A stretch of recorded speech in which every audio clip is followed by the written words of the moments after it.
Irmãos, algumas vezes eu tenho escutado alguns feedbacks a respeito de sermões,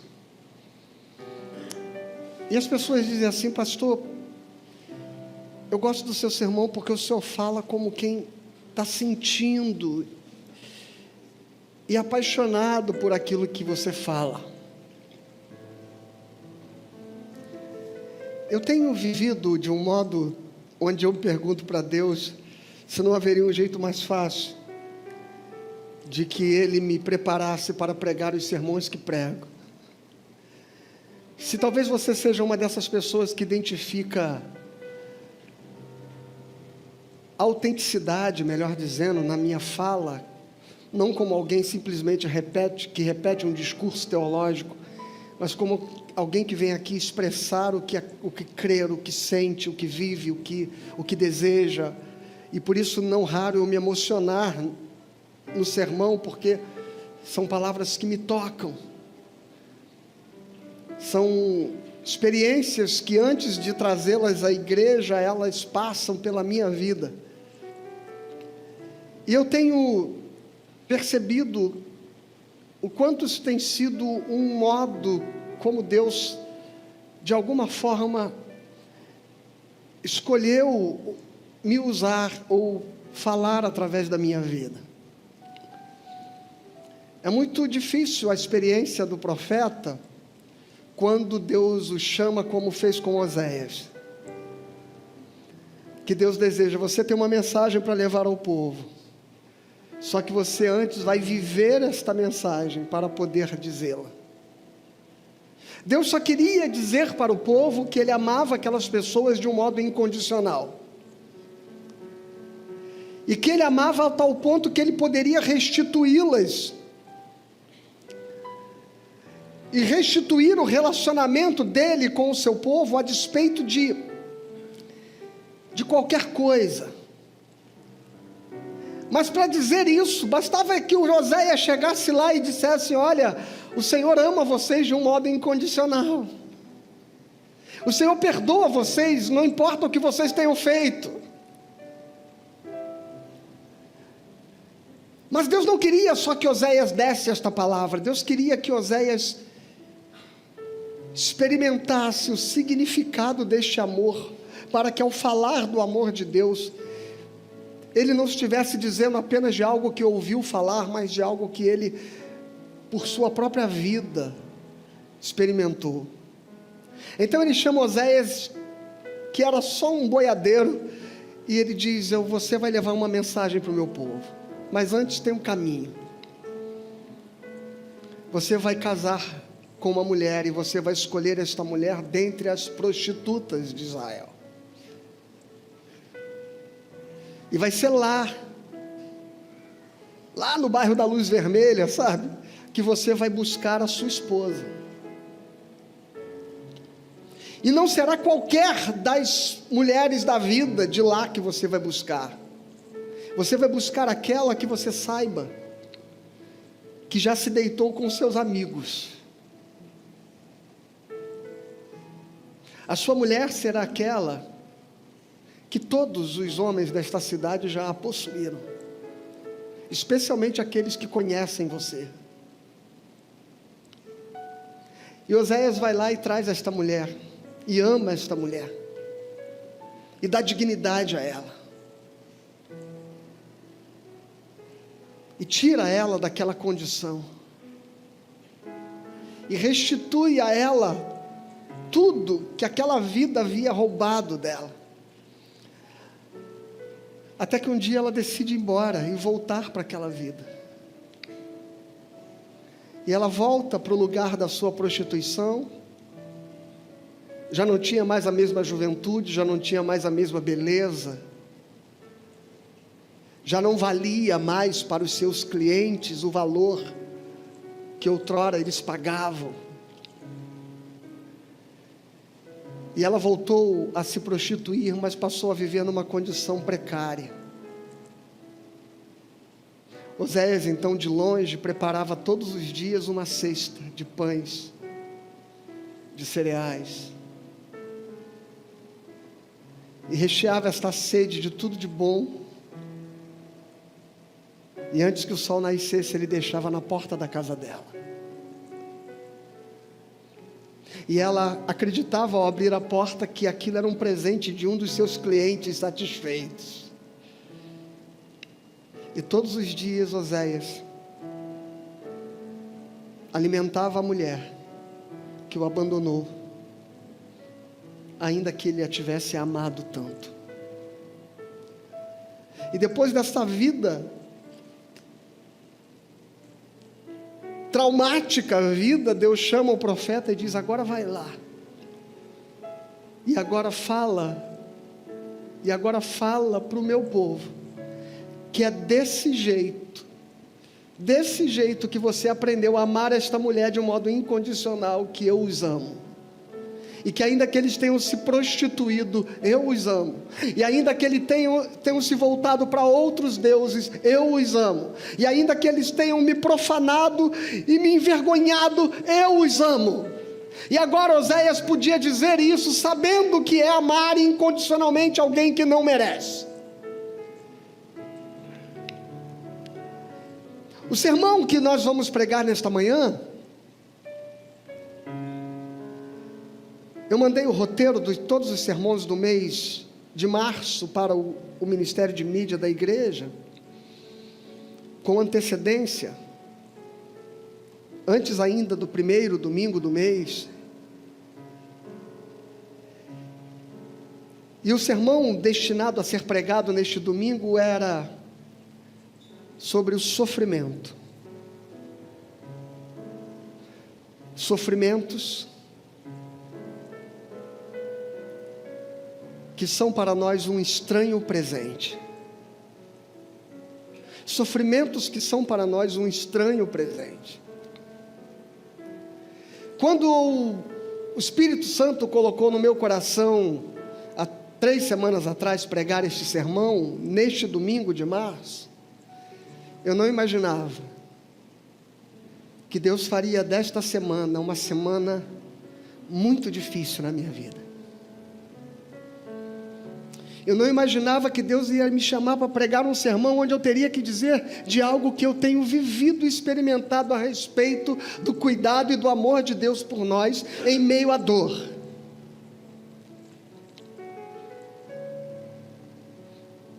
Então, na medida em que você ouvir os argumentos que eu vou falar sobre sofrimento, não se iluda. Você não está ouvindo palavras de alguém que, estando vivendo um momento feliz,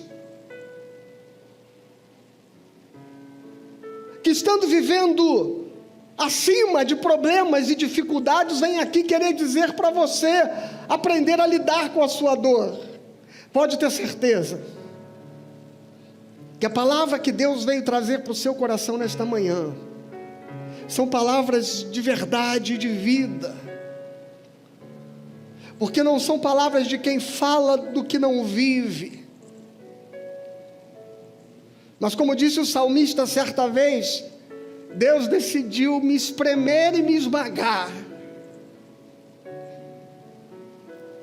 talvez para que eu pudesse dizer para você o que vou dizer esta manhã, o que o Espírito vai dizer a você nesta manhã. E ao dizer isso, eu quero dizer para você: digo porque eu creio. Digo porque eu creio. Porque Deus me ensinou a viver esta palavra. O texto que eu quero ler com você é o texto de Gênesis, capítulo 3, versículo 1.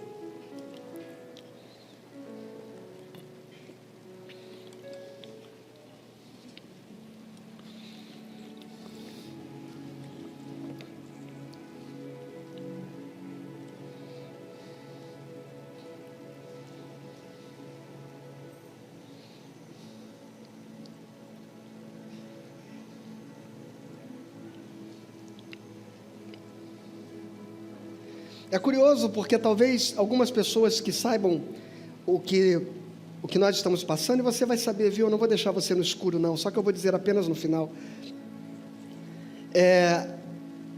Talvez estejam assistindo esse culto dizendo assim: o pastor escolheu essas canções e preparou esta palavra por causa do que ele está vivendo esta semana. Não, exatamente o contrário. As palavras, as canções e tudo que estava preparado para esta liturgia já estava pronto. Foi só Deus que me trouxe para dentro dessa história. E diz assim o texto, Gênesis 3: mas a serpente, mais sagaz, astuta do que todos os animais selváticos que o Senhor Deus tinha feito, disse à mulher. É assim que Deus disse: não comerás de toda árvore do jardim? Respondeu-lhe a mulher: do fruto das árvores do jardim podemos comer, mas do fruto da árvore que está no meio do jardim, disse Deus, dele não comereis, nem tocareis nele, para que não morrais. Então a serpente disse à mulher: é certo que não morrereis, porque Deus sabe que no dia em que dele comerdes, se vos abrirão os olhos, e como Deus sereis conhecedores do bem e do mal. Vendo a mulher que a árvore era boa para se comer, agradável aos olhos, e árvore desejável para dar entendimento, tocou-lhe o fruto e comeu, e deu também ao marido, e ele comeu. Abriram-se então os olhos de ambos, e percebendo que estavam nus, coseram folhas de figueiras e fizeram cintas para si. Quando ouviram a voz do Senhor Deus, que andava no jardim pela viração do dia, esconderam-se da presença do Senhor Deus, o homem e sua mulher, por entre as árvores do jardim. E chamou o Senhor Deus ao homem e lhe perguntou: onde estás? Ele respondeu: ouvi a tua voz no jardim, e porque eu estava nu, tive medo e me escondi. Perguntou-lhe Deus: quem te fez saber que estavas nu? Comeste da árvore de que te ordenei que não comesses? Então disse o homem: a mulher que me deste por esposa, ela me deu da árvore e eu comi. E disse o Senhor Deus à mulher: que é isso que fizeste? E respondeu a mulher: a serpente me enganou e eu comi. Então o Senhor Deus disse à serpente: visto que isto fizeste, maldita és entre todos os animais domésticos e o és entre todos os animais selváticos, rastejarás sobre o teu ventre e comerás pó todos os dias da tua vida. Porém inimizade entre ti e a mulher, entre a tua descendência e o seu descendente. Este te ferirá a cabeça, e tu lhe ferirás o calcanhar. E a mulher disse: multiplicarei sobremodo os sofrimentos da tua gravidez, em meio a dores, em meio de dores darás à luz filhos. O teu desejo será para o teu marido, e ele te governará. E Adão disse, visto que atendestes a voz de tua mulher, e comeste da árvore que eu te ordenara não comesses, maldita é a terra por tua causa. Em fadigas obterás dela o sustento durante os dias da tua vida. Ela produzirá também cardos e abrolhos, e tu comerás a erva do campo. No suor do teu rosto comerás o teu pão, até que tornes a terra, pois dela foste formado, porque tu és pó, e ao pó tornarás. E deu o homem o nome de Eva, sua mulher, por ser a mãe de todos os seres humanos. E fez o Senhor Deus vestimenta de peles para Adão e sua mulher, e os vestiu. E então disse o Senhor: eis que o homem se tornou como um de nós, conhecedor do bem e do mal. Assim que não estenda a mão e tome também da árvore da vida, e coma e viva eternamente. O Senhor Deus por isso o lançou fora do jardim do Éden, a fim de lavrar a terra de que fora tomado. E expulso o homem, colocou querubins ao oriente do jardim do Éden, e o refugir de uma espada que se revolvia para guardar o caminho da árvore da vida. Feche seus olhos, Pai. Fale ao nosso coração nesta manhã. pelo poder do Teu Espírito Santo, consola e conforta os corações que sofrem. Em nome de Jesus, amém. Irmãos, eu ouvi uma frase que eu queria repetir para você. Em todo sofrimento tem dor, mas em nem toda dor há que ter sofrimento. Em todo sofrimento tem dor, mas em nem toda dor há que se ter sofrimento. E uma das coisas que nós precisamos de modo essencial entender é que nós precisamos distinguir essas duas coisas. Porque muitas vezes nós estamos diante de dores que são dores tópicas, dores pontuais, dores que têm começo e fim. E nós trazemos para dentro da nossa dor um sofrimento que não devia participar desse instante. Eu vou dar um exemplo muito corriqueiro que talvez ajude você a entender o que eu quero dizer. É como se você levantasse cedo e desse aquela topada com o dedo mindinho na quina de um móvel, sabe? Que dói demais, não dói? Este evento deveria se limitar à dor tópica, objetiva que você está sentindo, o cuidado desta dor, seja colocando gelo ou alguma coisa para tentar aliviá-la, um tempo de espera até que ela passe, porque vai passar, sim ou não? E vida que segue. Mas a gente não consegue apenas sentir a dor, a gente carrega a dor de sofrimento. Porque não basta a gente estar sentindo a dor, a gente começa a reclamar da vida inteira por causa daquela topada. A gente começa a atribuir àquele evento uma má sorte, uma infelicidade, uma frustração com o amanhecer, e mesmo que você abra a janela e o sol esteja lindo, brilhando do lado de fora, você continua resmungando por causa daquele móvel miserável, por causa daquela casa apertada, por causa daquela luz que não acendeu, por causa daquela coisa que estava no caminho, por causa de alguém que te chamou, de modo que você começa a sofrer por causa de uma dor, que bastava a dor doer e mais nada.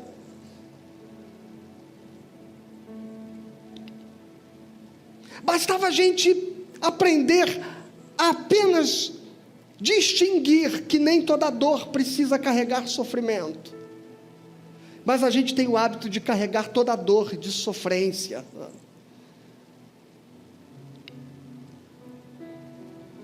Mas sofrimento é aquilo que muitas vezes nos acomete sem que haja nenhuma dor para causá-lo. Sofrimento é aquilo que vem de um acontecimento que não toca a sua pele, sua carne, seu corpo muitas vezes, mas estraçalha, esmaga a sua alma. Sofrimentos que a vida traz, e o que isso tem a ver com o texto de Gênesis? Porque quando a gente leu a história que a gente acabou de ler, e a gente vê o homem pecando, e Deus imputando a ele consequências,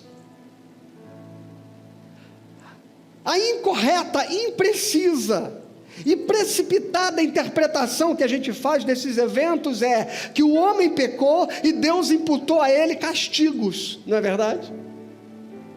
O homem pecou e Deus imputou a ele punições.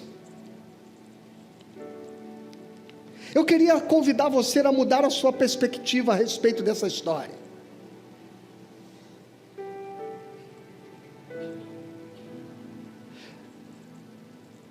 Deus é aquele Deus cuja Bíblia diz que Ele não apaga o pavio que ainda fumega, e não termina de pisar a cana quebrada.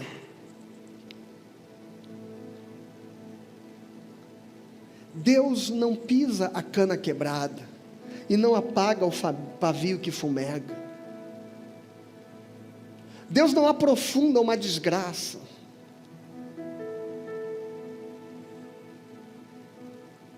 Deus não é um juiz punitivo que, irado por ser desobedecido, então castiga.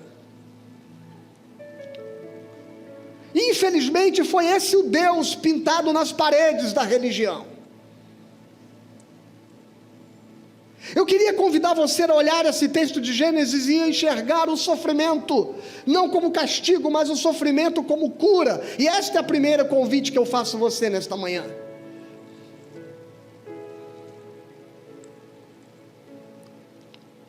Veja o contexto dessa história. Deus havia dito: não coma deste fruto, porque o dia que comeres dele, certamente morrerás. Mas a despeito do alerta e da advertência da morte, da trágica consequência de fazer aquela escolha,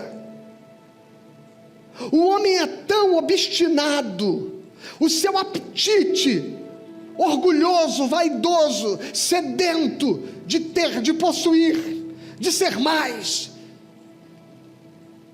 faz com que ele ignore uma advertência clara e objetiva: se comeres, morrerás.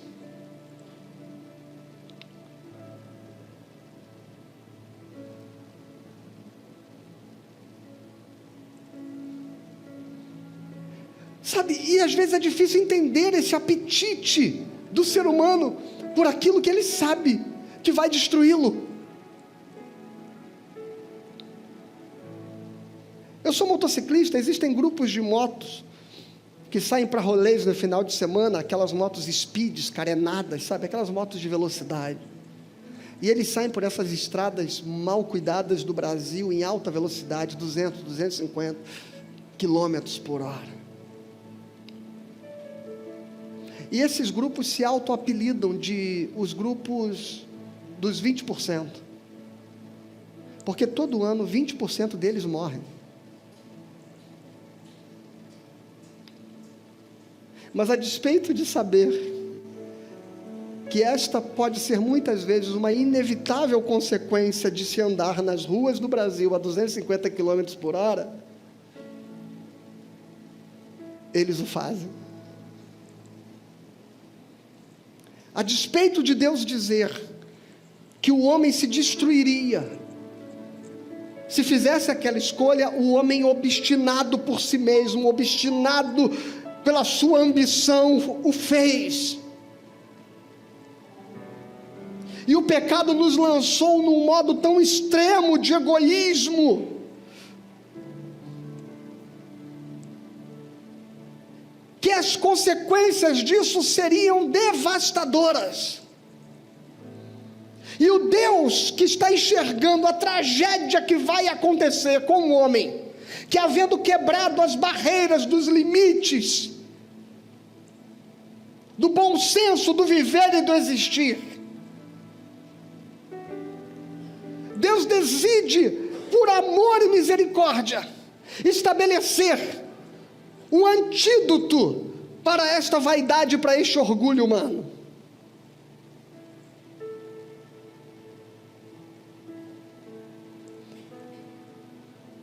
Você já reparou que quase nada de bom que acontece no mundo acontece sem que tenha nascido do sofrimento? Se você olhar para a sua vida e ver os grandes saltos que você deu de evolução na sua existência, na sua consciência humana, no seu caráter, como diz o apóstolo Tiago na sua epístola, que o sofrimento produz caráter. Você vai descobrir que as grandes viradas, os grandes saltos da sua vida aconteceram depois de algo que te levou e te fez sofrer. Que na maioria dos momentos bons e estáveis da sua existência, você não saiu do lugar, como gente, como pessoa. O seu casamento, por exemplo, é possível que ele tenha se aperfeiçoado a partir das crises.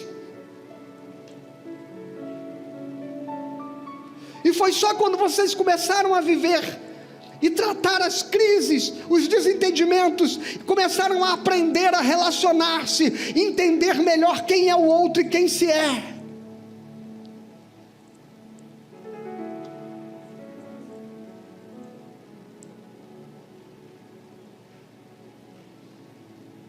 É impressionante como a canção, ela é capaz de dizer isso. Como a bomba sobre o Japão fez nascer o Japão na paz.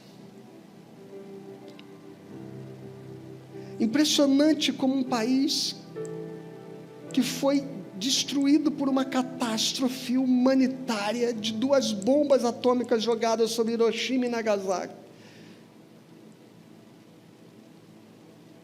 Menos de 50 anos depois, era a maior potência tecnológica do mundo. É impressionante, irmãos, como parece que Deus estava dizendo: se eu deixar o homem livre, mercê de si mesmo, com todo conhecimento, com todo saber, com todo orgulho, com toda potência que ele se arvora para si mesmo a partir da escolha de não viver submisso à minha vontade, ao meu querer. Veja, o próprio texto diz, o Senhor disse assim: eis que agora nada vai ser impossível para eles. Imagine o caos que eles vão traçar e vão produzir na história da criação. Então Deus estabelece limites para nós, que nos fazem viver debaixo de um sofrimento que, por mais que pareça castigo, é aquilo que nos impede de que nós nos destruamos a nós mesmos. Vou dar um exemplo do texto: do trabalho, do suor do rosto comerás o teu pão, até que tornes a terra. Você agora vai ganhar o seu pão de cada dia, com fadiga, com esforço, com suor, disse o Senhor ao homem. E aí a gente olha e diz assim: Deus então deu um castigo. O trabalho é castigo de Deus, o trabalho é remédio, a cura.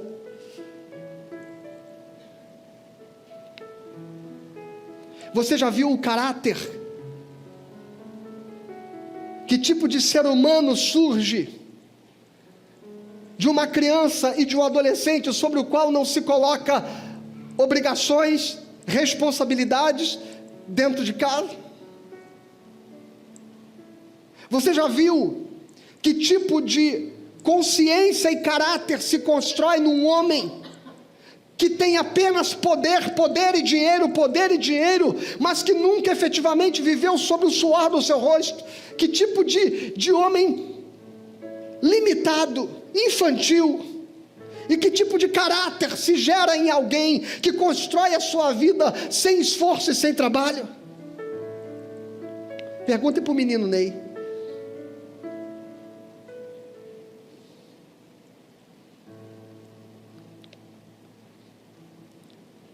Que já passa dos 30, e a gente continua chamando ele de menino Ney, o Neymar, porque parece que ele nunca vai deixar de ser um menino. E era para isto que Deus estava olhando ao dizer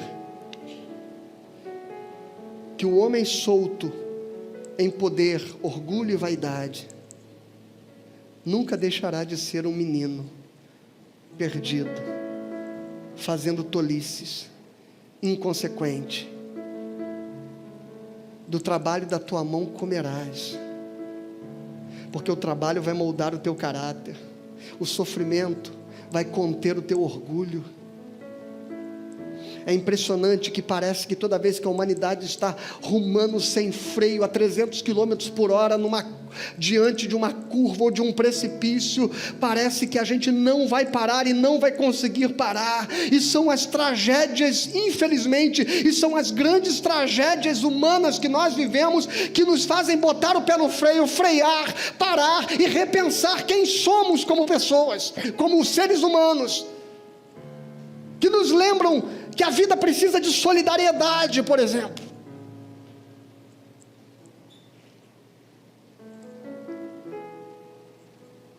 Olha o que diz o texto de Provérbios capítulo 13, versículo 10 e 11.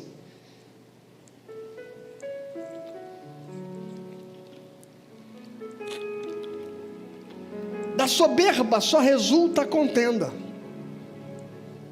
mas com os que se aconselham se acha sabedoria.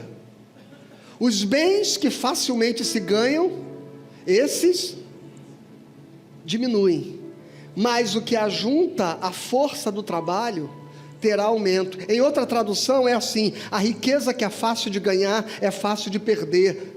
Quanto mais difícil for ganhar, mais você terá.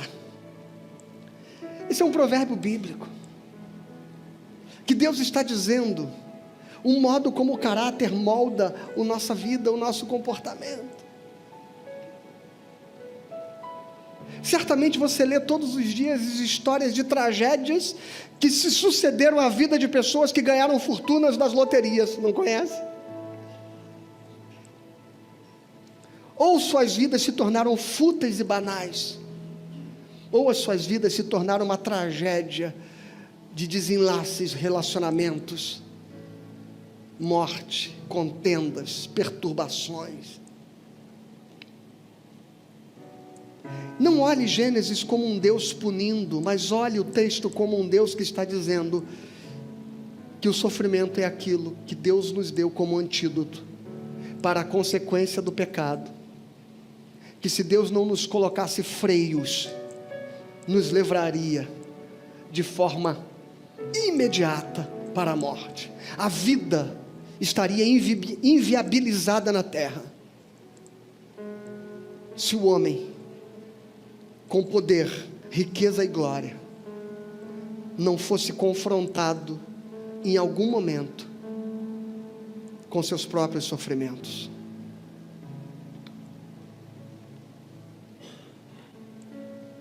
E então eu queria dizer algumas coisas positivas a respeito do sofrimento.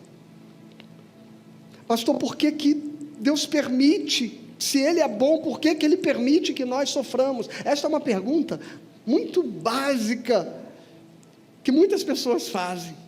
Se Deus é bom, por que sofremos? Se eu amo a Deus, por que eu estou sofrendo? Se eu tenho fé, por que eu estou sofrendo? Se eu sirvo ao Senhor, por que eu estou sofrendo? A primeira coisa a entender é que o sofrimento nos livra da soberba. Lembra do apóstolo Paulo? Que homem abençoado. A maior parte do Novo Testamento foi escrita por ele. São suas cartas, suas epístolas, seus ensinamentos. Foi um instrumento de Deus para evangelizar o mundo ocidental conhecido. Suas viagens missionárias saíram da Palestina e fizeram o evangelho entrar pela Europa, chegando a Roma, no coração do Império Romano. Um homem que, para cumprir os propósitos de Deus, foi picado de uma víbora mortal e nada aconteceu com ele. Passou por naufrágios e sobreviveu. As pessoas pegavam partes de suas roupas e com ela curavam enfermos. Um homem que foi o mais expressivo nome da igreja em todos os tempos após Jesus Cristo. Ninguém se compara ao apóstolo Paulo. Ninguém se compara a ele. O ministério, a dedicação, a fé, a perseverança, a santidade da sua vida, o modo como abriu mão de tudo para dedicar a sua vida exclusivamente ao Senhor. O que se espera de um homem que ama, teme e serve a Deus com tamanha devoção é que Deus tivesse o mínimo de consideração de prover a ele uma vida razoavelmente tranquila, não é verdade? Esta é a lógica do raciocínio religioso que a gente tem. O que eu espero, o que nós esperamos de todos os nossos esforços é que Deus de alguma forma nos compense. Mas Paulo sofre, e sofre uma dor que não o abandona, e sofre um sofrimento contínuo, persistente. E o texto de 2 Coríntios 12, 7 e 9 diz que ele ora a Deus, implorando a Deus que retirasse dele aquele que ele chama de um espinho na carne. Você já tentou andar com um espinho cravado no pé? Já tentou fazer os seus afazeres com um espinho cravado na sua pele, na sua mão? A vida de Paulo era uma vida que constantemente ele sofria. E olha o que o texto diz: e para que eu não me ensoberbecesse com a grandeza das revelações, foi-me posto um espinho na carne, mensageiro de Satanás, para me esbofetear, a fim de que eu não me exalte. E por causa disso, 3 vezes pedi ao Senhor que o afastasse de mim. E então ele me disse: a minha graça te basta, porque o poder se aperfeiçoa na fraqueza. De boa vontade, pois, mais me gloriarei nas fraquezas, para que sobre mim repouse o poder de Cristo. Aleluia!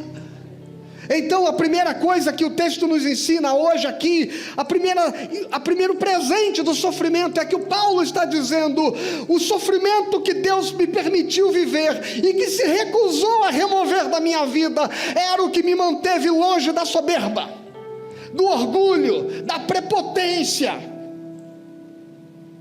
É como se Paulo dissesse: a minha dor e o meu sofrimento me salvava de mim mesmo, do terrível homem que eu me tornaria, se Deus no seu amor e na sua soberania não me permitisse sofrer. Não acredite que os sofrimentos que Deus permite que venham sobre a sua vida sejam para te destruir, eles são para te curar.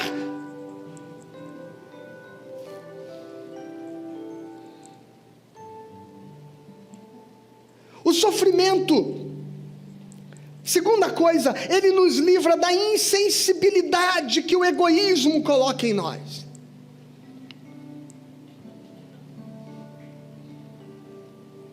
Sabe aquela pessoa que não ouve ninguém, não escuta ninguém, fecha-se no seu próprio orgulho, nas suas próprias certezas, nas suas próprias convicções, não consegue valorizar as pessoas que o amam, não consegue ser grato,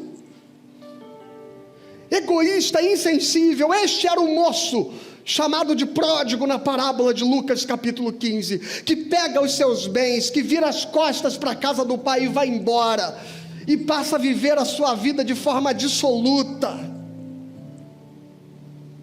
Sabe o que aconteceu? Lucas 15, versículo 14, olha o que o texto diz: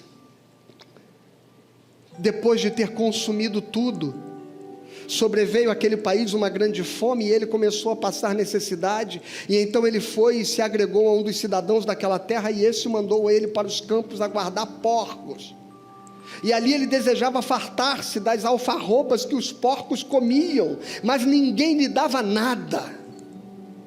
Então, caindo em si, lê comigo, então caindo em si, disse: quantos trabalhadores de meu pai têm pão com fartura, e eu aqui morro de fome. Curioso que em nenhum momento ele percebeu o quanto seu pai era bom, o quanto ele tinha na sua casa as coisas que lhe proviam amor, afeto, carinho, aconchego. Em nenhum momento ele lembrou disso. Aliás, em nenhum momento ele sentiu falta disso, até que veio o sofrimento e ele caiu em si.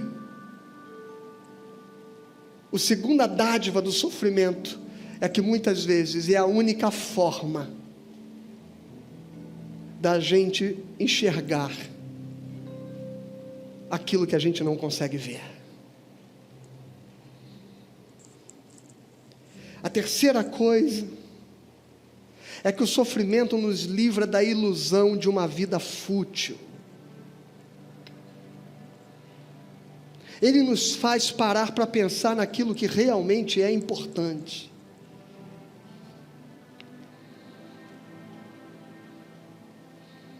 Ele nos ajuda a parar de perder tempo com coisas banais. Quando a dor atravessa a nossa vida, ela nos obriga a focar naquilo que nós negligenciávamos.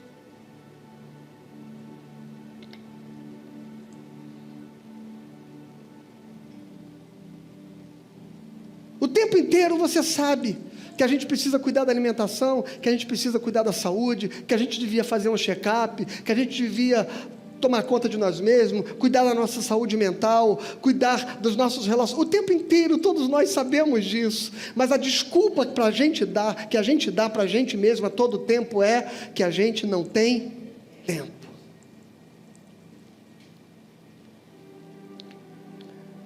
Aí vem o sofrimento. E a gente acha tempo.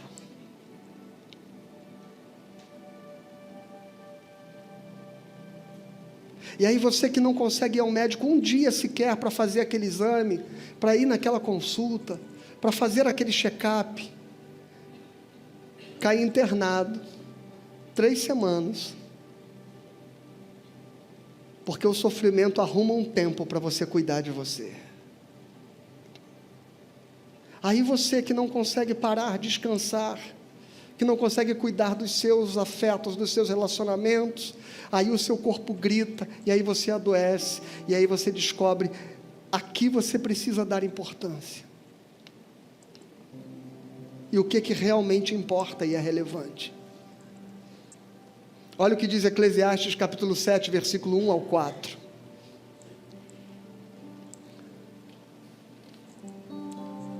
Eclesiastes 7, de 1 ao 4. Melhor é a boa fama do que um unguento precioso. Escuta isso. E o dia da morte, melhor do que o dia do nascimento. Coisa estranha isso. Melhor é ir para casa onde há luto, do que ir à casa onde há banquete. Pois na casa onde há luto, se vê o fim de todos os homens, e os vivos que o tomem em consideração. Em outras palavras, quando a gente está diante da dor, da morte, do sofrimento, da perda, a gente para pensar o que realmente importa na vida. Melhor é a mágoa do que o riso, porque com a tristeza do rosto se faz melhor Que sabedoria da Bíblia é essa que diz que o sofrimento é capaz de melhorar o coração?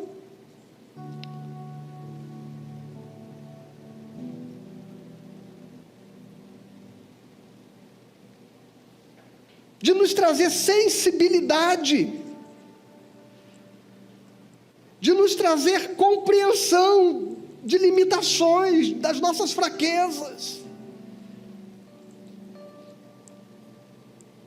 O coração do sábio, diz o verso 4, está na casa do luto, mas o dos insensatos está na casa da alegria. Você quer saber uma quarta coisa que o sofrimento causa em nós? Empatia. Empatia. Eu fico olhando o modo como Deus trata da minha vida. Porque eu sempre fui, e ainda sou muitas vezes, muito implacável no modo como eu cobro, exijo.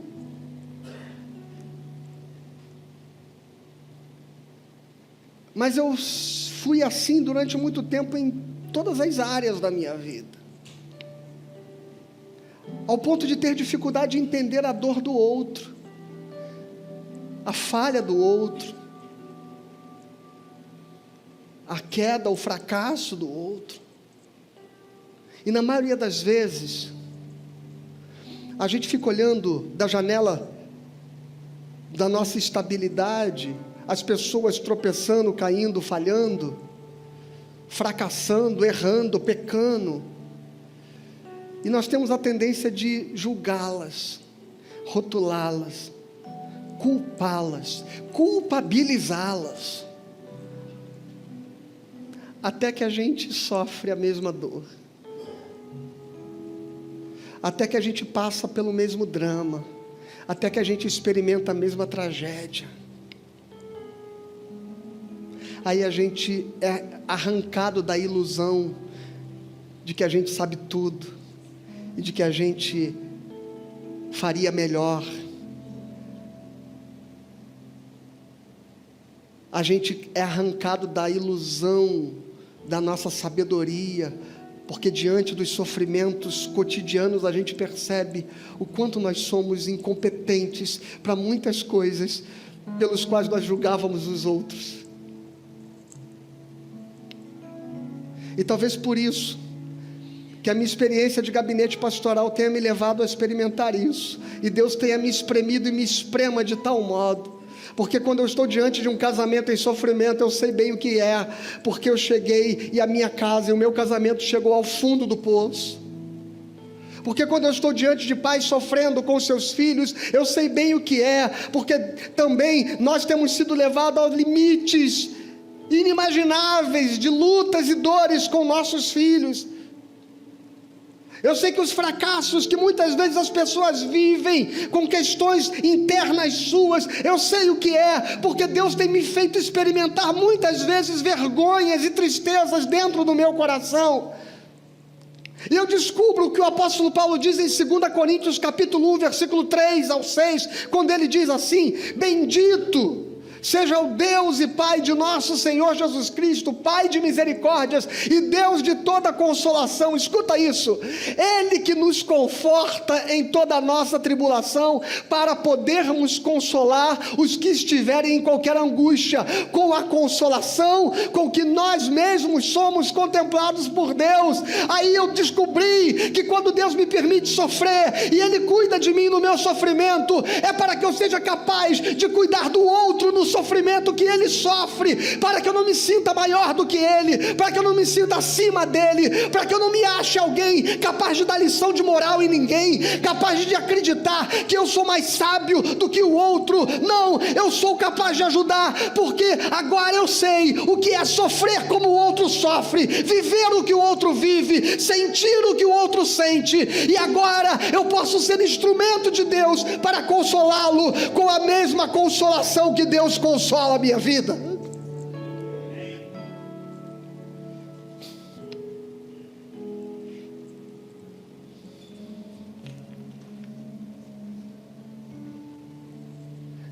Eu fiquei muito impressionado um dia que um pai me ligou pedindo ajuda e socorro por um acontecimento muito sério com um filho. E ele, conhecendo bem algumas histórias da minha vida, eu disse assim: eu deveria ser a última pessoa que ele achasse ser capaz de ajudá-lo diante disso. Mas talvez eu tenha sido a primeira pessoa que ele lembrou, certamente por saber que ele seria compreendido, que eu saberia exatamente quais são os seus medos, quais são as suas angústias, quais são as suas dores. Os nossos sofrimentos são o que nos aproximam, irmãos. Eles geram empatia. E aí o apóstolo Paulo diz no versículo 6, olha que frase do capítulo que a gente acabou de ler, o verso 6, capítulo 12 de Coríntios. Lê comigo em voz alta. Mas se somos atribulados, é para o vosso conforto e salvação.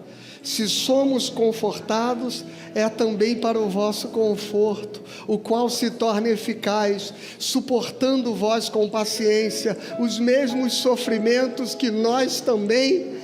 Aleluia! Eu queria dizer para você que vocês não estão numa igreja onde o seu pastor é um super-homem, que está aqui para dizer o que você pode e precisa e tem que fazer com a sua vida, mas você está num lugar onde o nosso sofrimento, o que padecemos, é para que vocês sejam abençoados, de modo, coloca o texto de novo para mim, por favor, porque ele diz assim: suportando vós com paciência os mesmos sofrimentos que nós também padecemos. Deixa eu dizer uma coisa para você que está sofrendo.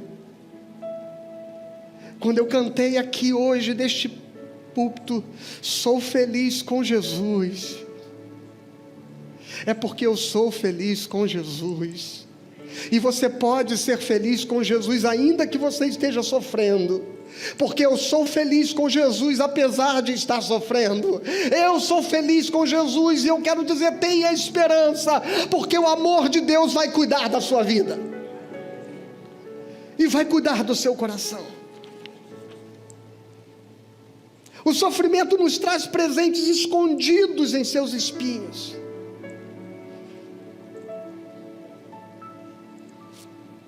Você quer ver um outro presente do sofrimento? Está em Provérbios 17, versículo 17.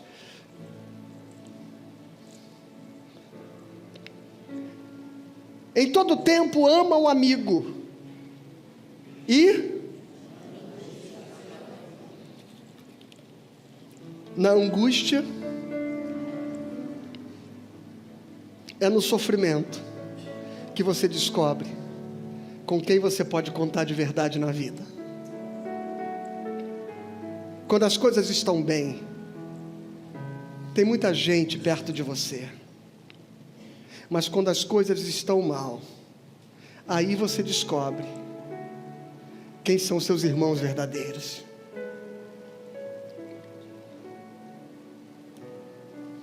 Quem são aqueles que suportam às vezes quando você explode, quando você não está bem. Aí você descobre que esse cara, que esta pessoa, que essa irmã, que este irmão vai estar do seu lado, sob qualquer circunstância. Este é um presente oculto no sofrimento. Uma outra coisa que é um outro presente do sofrimento está no livro de Jó, capítulo 42, quando Jó diz assim, a respeito do que o sofrimento produziu no coração dele, ele disse: antes eu te conhecia de ouvir falar, mas agora os meus olhos te veem. O sofrimento vai levar a que você enxergue o amor de Deus por você, de um modo como você jamais viu. De um modo como você jamais viu.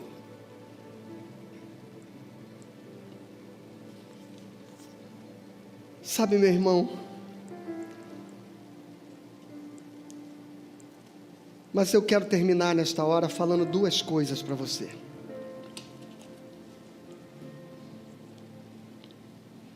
Existem algumas coisas que fazem que o sofrimento nunca acabe quando ele deveria acabar.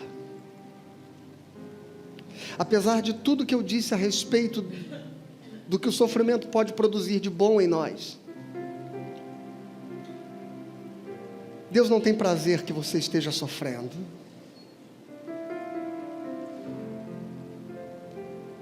Deus não tem prazer que você esteja vivendo as dores que você está vivendo. E por incrível que pareça, possivelmente muitas delas já poderiam ter passado.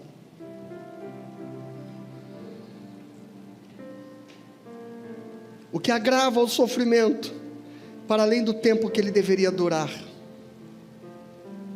A primeira coisa, autopiedade, autovitimização, autocomiseração.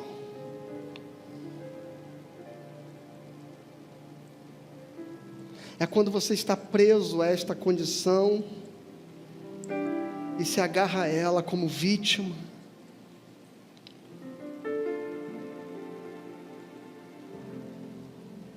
E se sente injustiçado por tudo, por todos. Sabe, Provérbios 24:10 diz: se você se mostrar fraco no dia da tua angústia, a tua força será pequena. E às vezes a gente abraça o sofrimento como um fardo, como se fosse uma consequência kármica para a sua vida, como um defunto que você vai arrastar preso para sempre.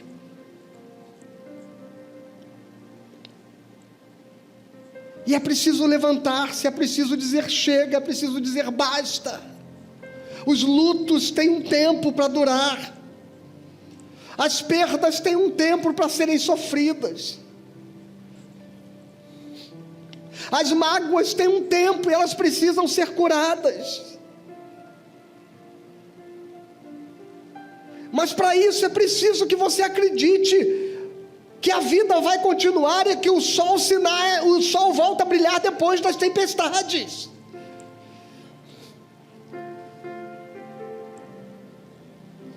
Que tudo passa e vai passar. Creia nisso em nome de Jesus. A segunda coisa que perpetua o sofrimento é a falta de transcendência, de esperança de que há algo para além daquilo que você consegue ver. 2 Coríntios capítulo 4, versículo 16 e 18, veja o que o apóstolo diz: por isso, não desanimamos, pelo contrário, mesmo que o nosso homem exterior se corrompa, contudo o nosso homem interior se renova de dia em dia. Isso é transcendência, porque a nossa leve, lê comigo em voz alta em nome de Jesus, porque a nossa leve e momentânea tribulação produz para nós eterno peso de glória, acima de toda comparação, não atentando nós nas coisas que se veem, mas nas que se não veem, porque as que se veem são temporais, e as que não se veem são eternas. Portanto, é a esperança de que há um poder, uma vida, uma eternidade, uma glória, uma realidade que está para além das coisas visíveis e temporais, que nos leva a viver em felicidade, porque ainda que as coisas se deteriorem neste tempo e nesta vida, o Senhor restaurará em nós toda alegria e toda paz. A transcendência muda a nossa perspectiva sobre o sofrimento. John Knox, reformador escocês, ele dizia que não pode haver um dia sequer na sua vida que termine sem que você tenha recebido algum conforto da palavra de Deus para o seu coração. Não pode haver um dia onde você esteja em sofrimento e que a palavra de Deus não possa trazer conforto ao seu coração.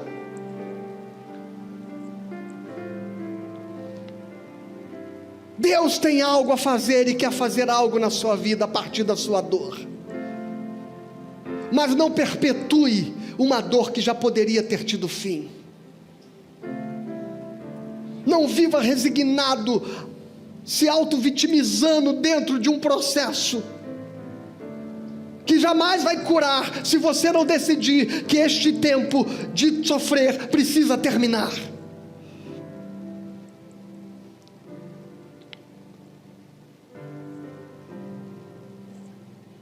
Aprenda a ouvir o que Deus quer te ensinar. C.S. Lewis dizia: Deus sussurra em nossos ouvidos por meio do prazer, Deus nos fala por intermédio da nossa consciência, mas Ele grita através do sofrimento. E aí ele completa dizendo: o sofrimento é um megafone de Deus para despertar o homem surdo. Não continue dormindo, prostrado, abatido, resignado. Creia que Deus é poderoso e que Ele pode mudar a história das suas dores e dos seus sofrimentos. Vamos terminar juntos lendo 4 fragmentos de texto, apenas lendo. Palavras de Deus para você nesta manhã, para te trazer esperança ao seu coração. João capítulo 16, versículo 32 e 33. Eis que vem a hora e já é chegada, em que sereis dispersos, cada um para a sua casa, e me deixareis só.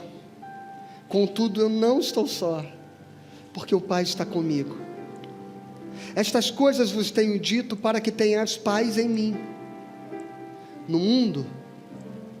mundo, passais por aflições. Em outras palavras, no mundo você vai sofrer, mas tende, eu venci o mundo. Não há nada que aconteça com você sobre o que Jesus já não tenha triunfado. Aleluia. Segunda coisa, Romanos capítulo 5, versículo 3 ao 5.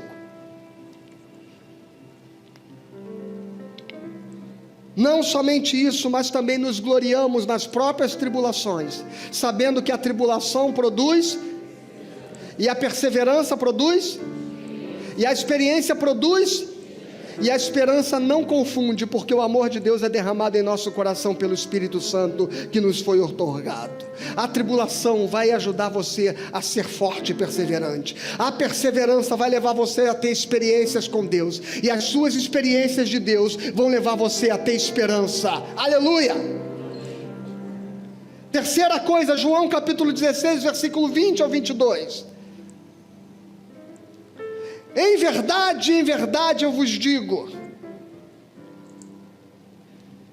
que chorareis e vos lamentareis, e o mundo se alegrará, mas vós ficareis tristes, mas a vossa tristeza se converterá em alegria. A mulher, quando está para dar à luz, tem tristeza, porque a sua hora é chegada, mas depois de nascido o menino, já não se lembra da aflição, pelo prazer que tem de ter nascido ao mundo um homem. Assim também agora vós tendes tristezas, mas outra vez vos verei, e o vosso coração se alegrará, e a vossa alegria ninguém poderá tirar. Aleluia! Quando você der a luz ao que Deus quer gerar em você a partir da sua dor, você vai experimentar a alegria de Deus. Aleluia. E última coisa, Apocalipse capítulo 21, versículo 1 ao 5. Eu vi novo céu e nova terra, pois o primeiro céu e a primeira terra passaram, e o mar já não existe. E vi também a cidade santa, a nova Jerusalém, que descia do céu, da parte de Deus, ataviada como noiva adornada para o seu esposo. Então ouvi grande voz vinda do trono, dizendo: eis o tabernáculo de Deus com os homens, Deus habitará com eles, e eles serão povos de Deus, e Deus mesmo estará com eles, e Ele lhes enxugará dos olhos, e a morte já não existirá, já não haverá luto, nem pranto, nem dor, porque as primeiras coisas passaram. E aquele que está assentado no trono disse: eis que faço novas todas as coisas. Amém? Então vamos terminar esse sermão de pé, cantando uma canção muito antiga, e só aqueles que são lá da década de 80 a terão conhecido. E que esta canção seja uma canção que lembre a você que o Evangelho é isso que nós vamos cantar. Boa parte do que se canta hoje, como triunfo e como vitória, não é evangelho. Boa parte do que se canta hoje, como expectativa de sucesso, não é evangelho. Evangelho, sobretudo, é você aprender a esperar em Deus. Aleluia.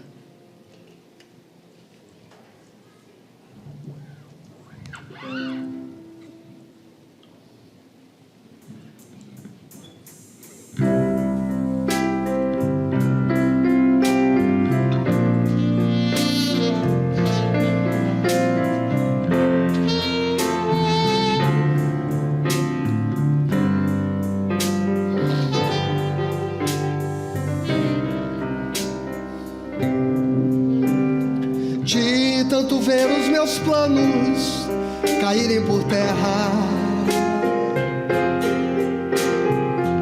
de tanto ver os meus sonhos, qual vento que passa e se afasta de mim,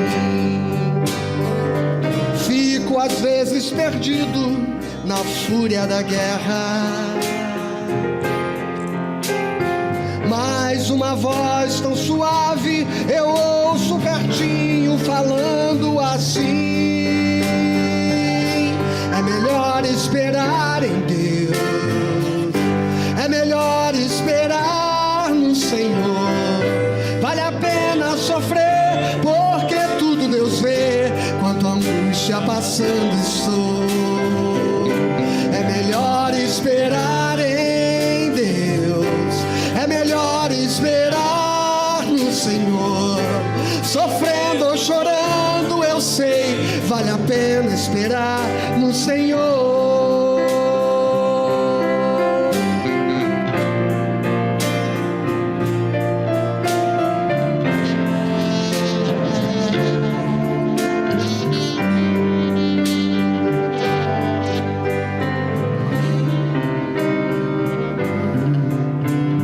De tanto ver o gemido de quem chora tanto, de tanto ver tanto pranto jorrando nos olhos do povo de Deus, de tanto crer que embora gemendo ou chorando, pude sentir que na última hora Deus não desampara os seus. É melhor esperar em Deus, é melhor esperar no Senhor. Vale a pena sofrer, porque tudo Deus vê, tanto angústia passando estou. É melhor esperar em Deus, é melhor esperar no Senhor. Sofrendo ou chorando, eu sei, vale a pena esperar no Senhor.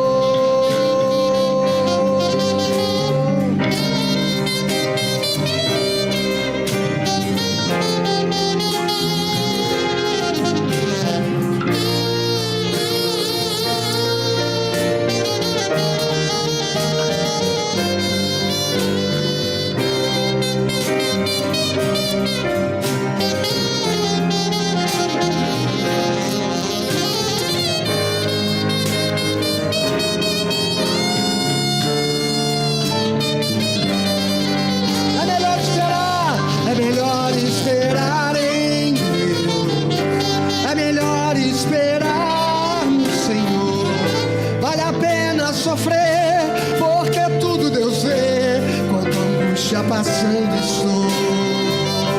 É melhor esperar em Deus, é melhor esperar no Senhor. Sofrendo ou chorando, eu sei, vale a pena esperar no Senhor. Sofrendo ou chorando, eu sei, vale a pena esperar no Senhor. Sofrendo, chorando, eu sei, vale a pena esperar no Senhor. Senhor, se há entre nós aqueles que sofrem, Se há do outro lado desta tela aqueles que assistem pela internet, corações sofrendo, ó Deus, ajuda-nos a esperar em Ti, confiar e crer que o Senhor há de atender e há de responder, ó Pai. Cuida dos Teus filhos nesta manhã. Despede-nos debaixo da esperança, ó Deus querido, de que todo sofrimento e toda dor vai passar,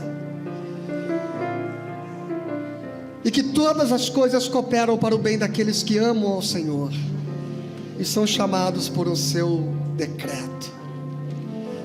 Consola os nossos corações, conforta a nossa vida e renova toda manhã a nossa esperança. Em nome de Jesus, a paz de Cristo sobre você, que a graça do Senhor Jesus, com o amor de Deus o Pai, e que a comunhão e as consolações do Espírito estejam sobre você e a sua casa hoje e sempre. Amém. Amém.